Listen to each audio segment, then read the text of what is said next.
is better, because instantly the recruiter knows how to contact you rather than having to do a research on your CV to find out what is your phone number, what is the email. Make it easy for him. Mention your name on the top, objective, key skills. If you have 10 skills, 5 could be key. Highlight them, put it in the key skills section. Not all 10 will be relevant to the job you are applying for. Your core skills, put it in the key skills. If you have any achievements, put it in the achievement section. And then your job experience, where you work, what you did, what you achieved there, that kind of. In any job, people will have achievements, be it even academic achievements. People will have achievements. If they fail to mention it, you are losing the opportunity to impress. Mention that. And your education can go in the end. Don't put it on the top. It can go in the end. And then your professional qualification and interest. Such things can come. And interest, write something relevant to the job you are applying for.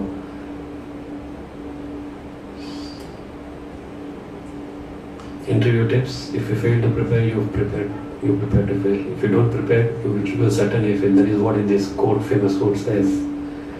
Do maximum research before going to an interview. Research about the company you're going for, the industry, how it has performed in the past year, how it is performing now, how was it prospects in the future, because regulations change the way companies, for pharma companies, trading companies, stock market companies, the regulation heavily determines its output. See how the regulations have changed, and have they laid off people in the recent past. Do research on that. That also, if they have laid off, it's an unstable employer, and you can avoid such employees. So do maximum research before you go to the interview. And who you will be meeting in the interview.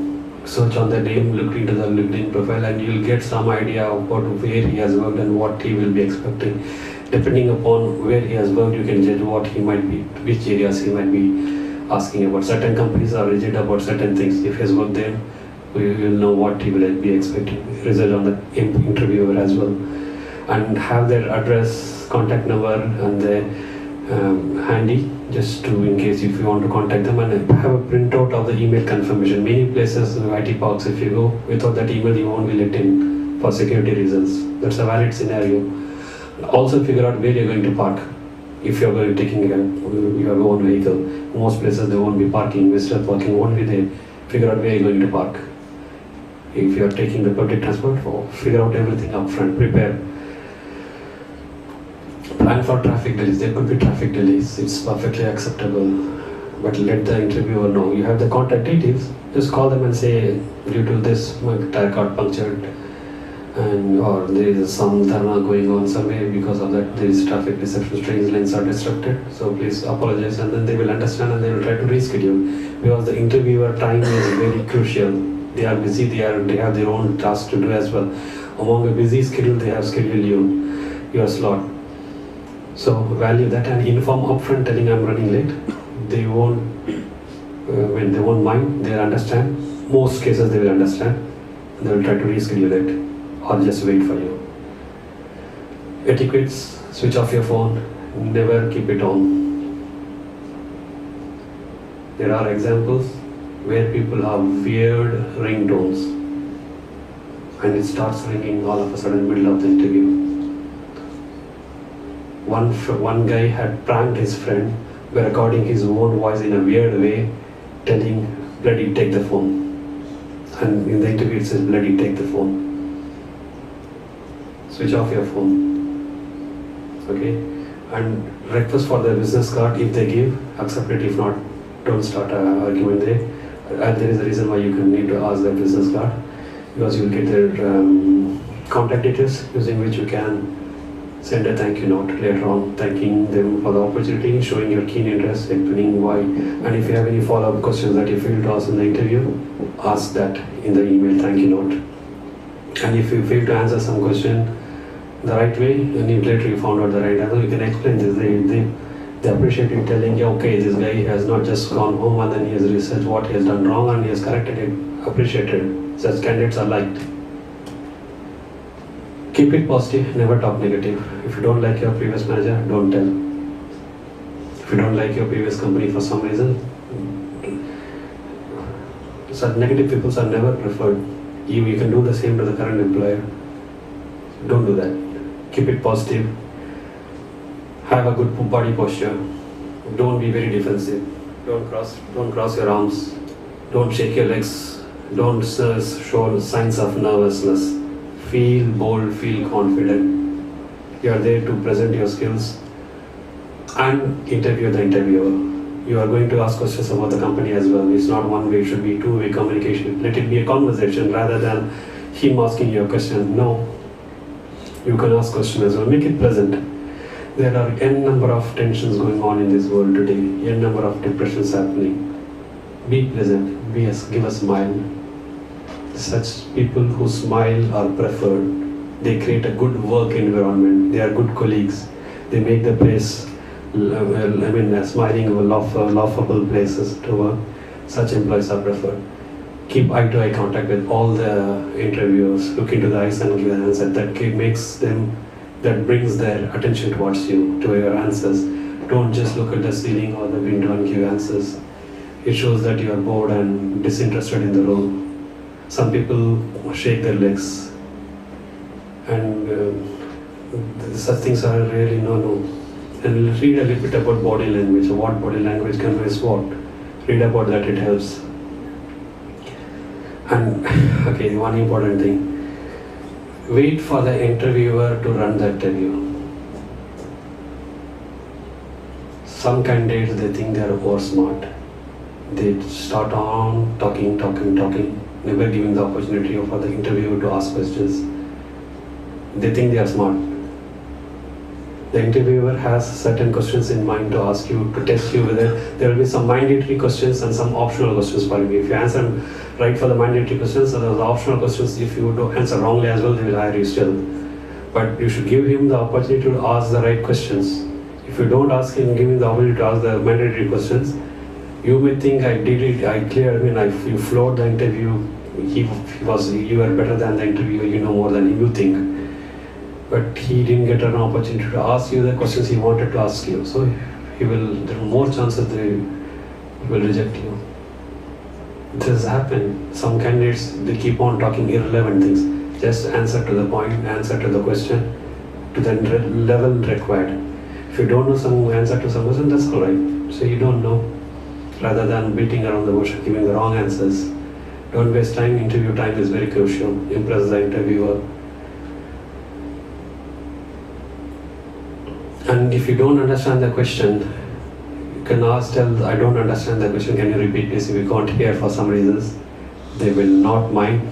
They will be friendly. They will make every opportunity for you to give your best. Sometimes they will prompt you as well with the question, is it like this, is it like that? If you have understanding, you will understand the context, and then you will start giving. Some candidates, when you prompt them, they will give the best answer. It has happened like that as well. Most interviewers do that.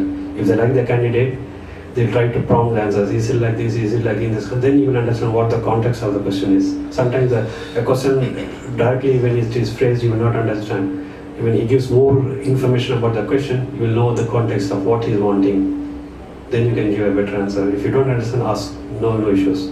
If you don't know the answer, just can say, sorry, I don't know. Let's move on to the next question. There's nothing wrong. Because it could be an optional question, not a core question that he wants to ask you. So let the interviewer drive the thing. Be enthusiastic, ask questions, show interest, make eye-to-eye contact, smile. It gives a pleasant environment. They like the personality. They look at the soft skills. They look at your personality as well as a human being. They're not hiring a machine. They are hiring a human being. Do they like the human being or not? Sometimes the personality clash also happens. When there will be situations where there is a disagreements, don't expect your answer to be accepted. According to me, this is my answer, that's it. If there is a disagreement, let's agree to disagree and move on. It's not a place to prove anything, any research, any theory. And if you don't want to answer such questions, they might ask some personal questions like if you are married or not. Somebody, if they are not willing to answer, they can say, sorry, I would not like to answer this question. In India, unfortunately, there are laws, but not very strict. In Western countries, there are strict laws. They can be sued if they ask such personal questions. How does it matter when somebody is married or not? Don't compliment the interviewer. Don't say your shirt is nice, I like your color. Don't think you are trying to be smart. Such personal compliment should be avoided. It's a professional environment to assess your skills and give you the job. There is one particular infographic. There's a particular infographic that deals with this in detail. Go through each of the infographic. Each infographic took me 2 to 3 months of research to gather the data and prepare this. So it's well researched, quite authoritative content. Go through them in detail. There is one infographics that says what not to discuss. Go through them in detail as well. And one important thing that I should mention, which I don't want to miss mentioning, is speak clearly, use your words clearly, and ask. There's one very important occasion to impress the interviewer. He will give you an opportunity. If you have any questions to ask, don't just say no, there's nothing, I'm done. That's so boring and dull. This is an opportunity to put the interviewer in the back foot. You can assess how much he is prepared as an individual and as a company as well. Ask questions like, the next 3 months what should I do? That shows that you're up and ready. You're energetic. You want to look forward and see what is expected. If he doesn't give an answer, you know that they are not prepared as well. There's a red sign for it. Ask him if it's a new role or if it's a backfill role. Has someone left? That will give an indication that someone has been fired or someone has left. Or if there are too many people leaving, that's a red flag for you. You can ask them, why have you joined a company? What attracted you? Most interviewers will give a lie. Because they have to hire you and they have to attract you as well. But this will put them on the back foot and they will like such questions.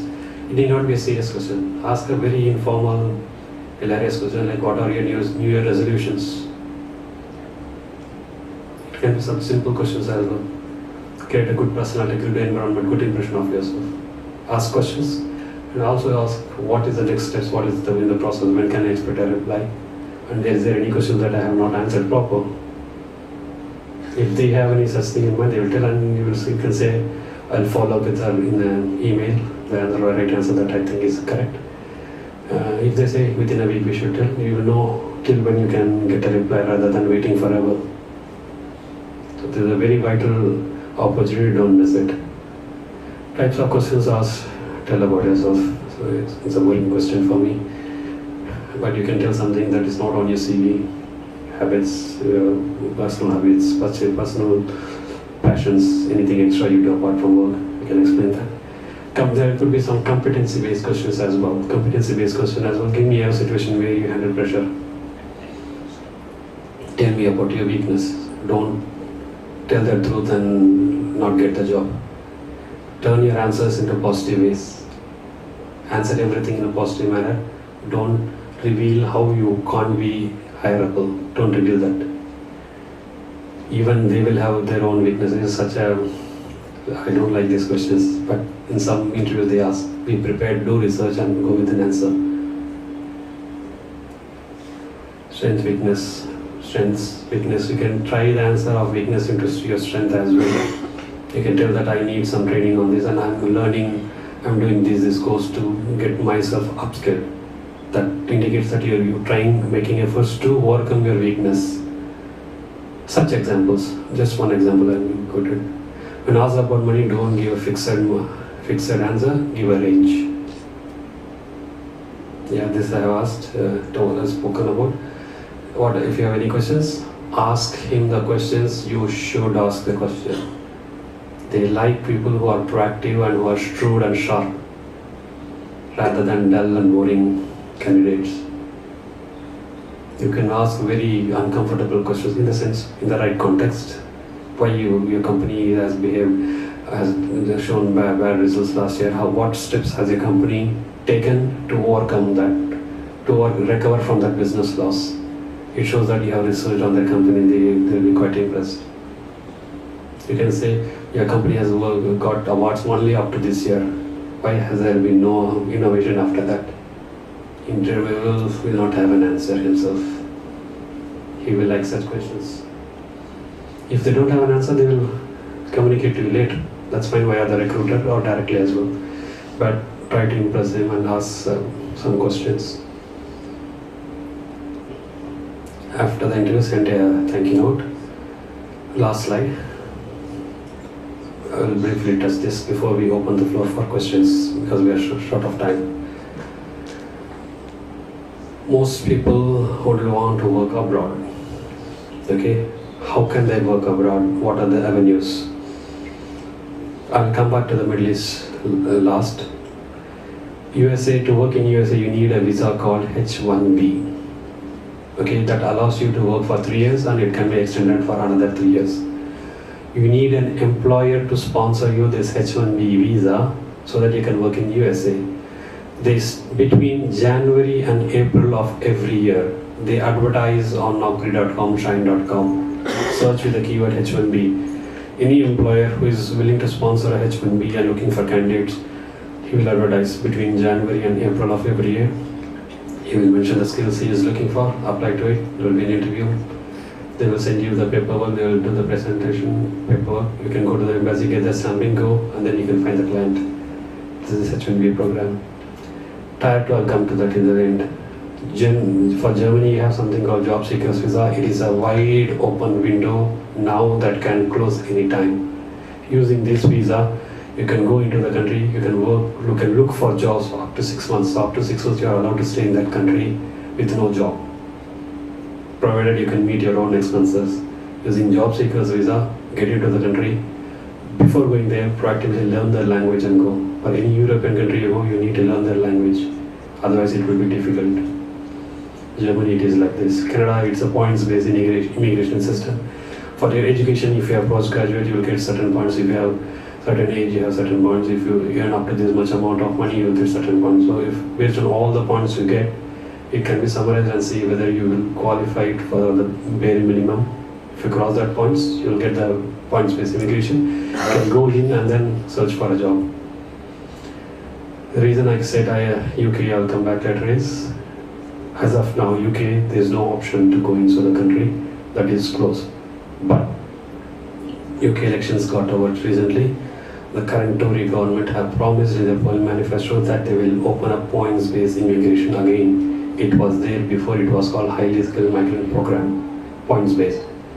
Same they will introduce again. The UK, the political situation is changing.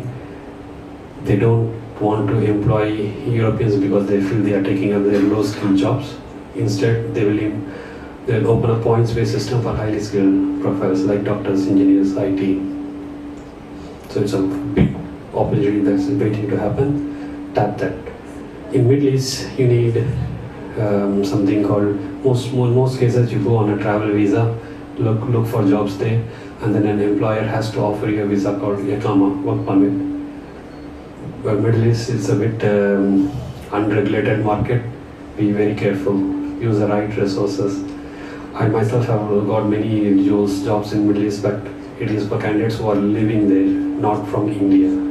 If you go there on a visit visa, stay there with somebody, and their chances are more, because in most cases the time to hire will be very less and they want a candidate immediately.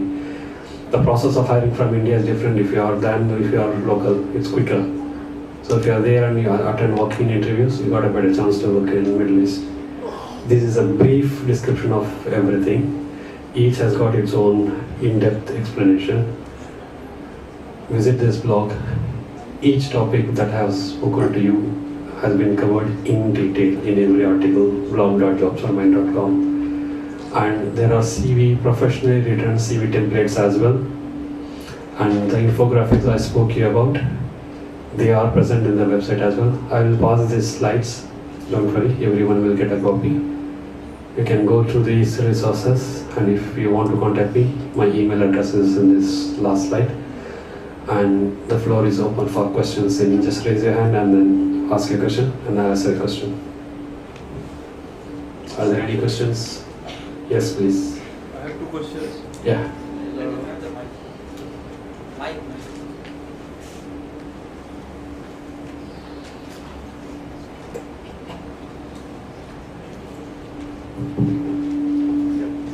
My name is Sayan Varali. I am a structural engineer and associated with Fazal organizer. I have two questions. One question is actually most of the recruiters in India, they ask you what is your last CTC. Your remuneration. What is your current and your it will be whatever will be offered will be based on your current. Whereas as far as I know, throughout the European globe, it is not asked. The rule is equal pay for equal work. Even for there is no discrimination with respect to gender. Whatever work you are doing, this is a very challenge here. And second question was related to that UK. Recently, last almost 6 months before, they are issuing 2,000 visas to the scientists, doctors, and highly qualified. That I think you can put some light on that. Thank you. See, there are two questions that you have asked. One is all salary is negotiated based on current salary. So if my current salary is less, how can I increase the next salary? How can I ensure that the next salary is on par with the market? One way to ensure that is to offer more value, to offer more skills, more experience than just what is needed. See, all salaries, all is based on the value you bring to the business, how you can solve problems uniquely, efficiently. So if you have ways to prove that you deserve more salary via some extra work, extra knowledge, extra skills, that is one way to negotiate a better salary. The other way is mostly the salaries are given to skills that high salaries are go to skills that are rare to find. Common skills, the salary is less only. So try to acquire more skills that are rarer in your industry. I am not familiar with structural engineering. So whatever is applicable in your industry, try to gain more skills, increase your value, stand out from the rest of the index, then you will attract better salaries. It is not only the companies who can dictate, you can dictate. You can always reject an offer. You can say, I feel for my experience and the value I bring, this is the right salary that is offered in the industry, and it is not fair to base on my current salary. You can tell that. If they need a value, all rules are broken. First question. Second question, UK. As a new government has taken over now, this is one of their bold promises in their manifesto to bring back points-based system. It was called HSMP earlier, Highly Skilled Migrant Program. So this program, based on points, they will, for your age, qualifications, skills, industry, a number of years of industry experience, whether you have English language or not, points are assigned. So if you have the required points, 75, I think 75 is the bare minimum you need. If you have 75 points, you can apply from here sitting in India to their home office, via their embassy, via the VFS office. Okay, your application will go to their embassy via the VFS. They will find out, look at your documents and then say yes, you qualify, and give you the letter. They will give you the visa. You can travel there and then search for a job. But this program is not open yet, but it is going to open. It is going to close the gates for European citizens. They don't like Europeans. They are going to Brexit on 31st of January. They have high demand for certain core skills, particularly IT, medical, just to name a few. There are more areas as well where they need people. I have seen it with my eyes. They don't have people. When the Europeans stop coming, the economy is big, UK economy is big, but the demand is more, supply is less. One gate is going to open, just get into the gate. Wait for the program to be announced. Keep monitoring their UK news, and then when it opens, just apply. Go through the program. If you go through the, one thing I want to show, I hope it does. Let's see. At the same time, if someone has a question, raise your hand, please.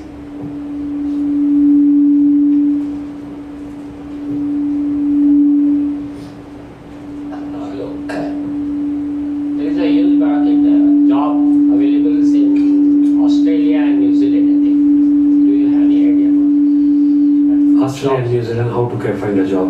Secondly, India or Mumbai, how people are not trying for government jobs.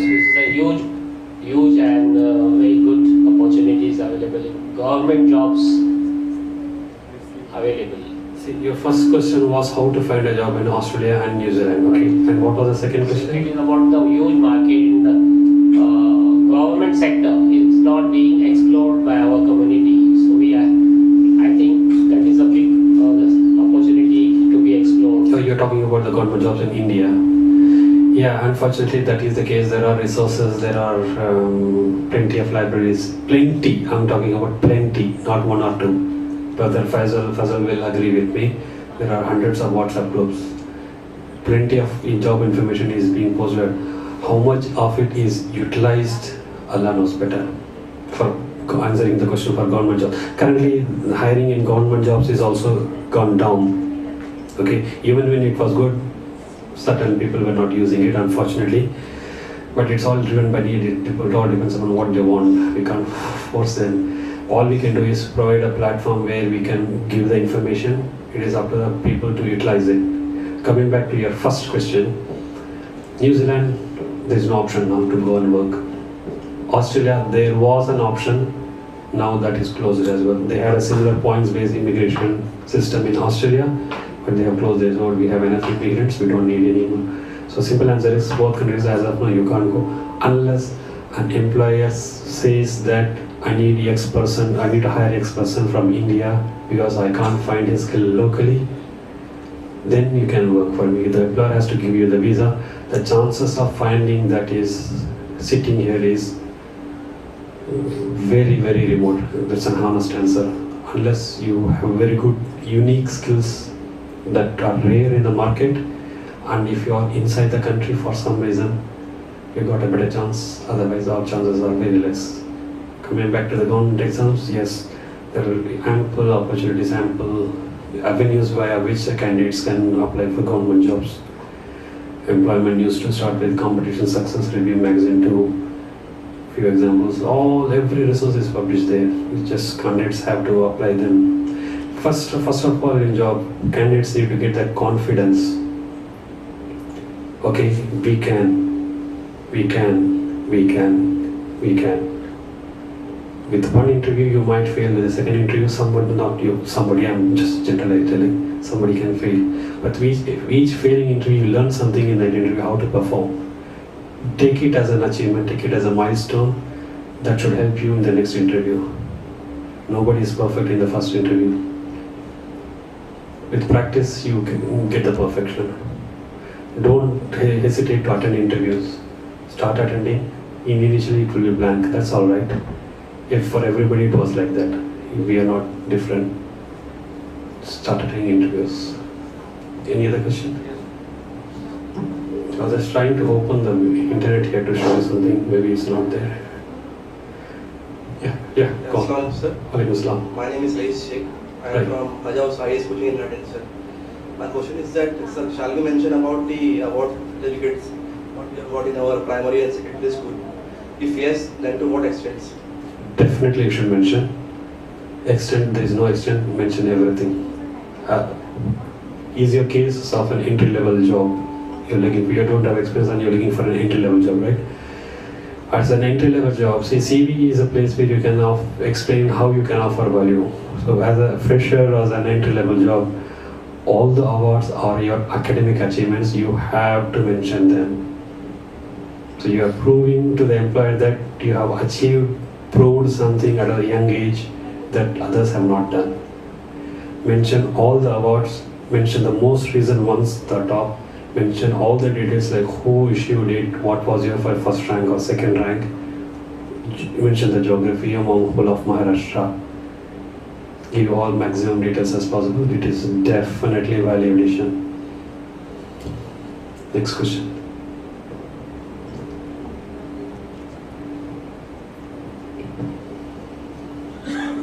Assalamualaikum sir. My name is Shahbaz Maniar and I am the student of Hajaus IS Academy. Good. So my question is, when we are preparing for UPSC, we need to have one backup behind it because there are uncertainty in UPSC whether you will get through or not. So how to increase our backup plans? And my second question is, as I am from humanity background, there are only opportunities, means I know that in teaching or in research. So how different companies are hiring, because socio-economic situation is also important for companies to get the information from people. So how chances are there for humanities background, particularly political science background? See, in your field, right, are there any freelancing opportunities or any teaching opportunities that you can do parallelly as you're being a student? Even teaching offers you a lot of learning, lot of new networks, lot more opportunity to meet new peoples. So what you can do is parallelly you should be looking for a plan B. Always in life have a plan A, plan B and plan C. We don't know what else is going to happen.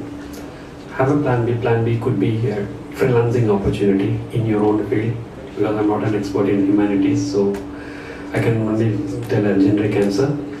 So I'm trying to get additional employable skills, not just skills, employable skills. See if it is relevant and if it will get a job somewhere, some IT job or some additional